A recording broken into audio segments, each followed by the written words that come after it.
கொழும்பு இந்து கல்லூரியின் 75வது அகவையை முன்னிட்டு நடத்தப்படும் பவழ விழா அங்குரார்ப்பண நிகழ்வு கல்லூரி மைதானத்தில் இன்று நடைபெற்றது.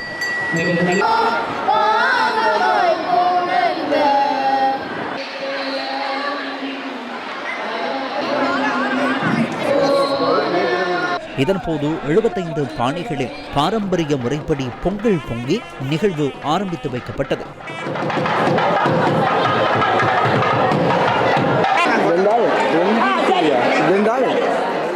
இந்து கல்லூரியின் அதிபர் இளையதம்பி இலங்கேஸ்வரன் தலைமையில் நிகழ்வு நடைபெற்றது. கலை நிகழ்வுகளுடன் தமிழர்களின் பண்பாட்டு விழுமியங்களை வெளிப்படுத்தும் வகையில் இந்த விழா அமைந்திருந்தது. கொழும்பு கல்வி வலயத்தின் பிரதி கல்வி பணிப்பாளர் HAKUI ஹெட்டியாராட்சி நிகழ்வின் முதன்மை விருந்தினராக கலந்து கொண்டு சிறப்பித்திருந்ததோடு யாழ்ப்பாண பல்கலைக்கழகத்தின் இந்து நாகரிகத்துறை பேராசிரியர் கலாநிதி சா முகுந்தன் கௌரவ விருந்தினராக கலந்து கொண்டிருந்தார். கல்லூரியின் அதிபர், ஆசிரியர்கள், பழைய மாணவர்கள், பெற்றோர்கள், மாணவர்கள் உள்ளிட்ட பலரும் இதன்போது பிரசன்னமாகியிருந்தனர்.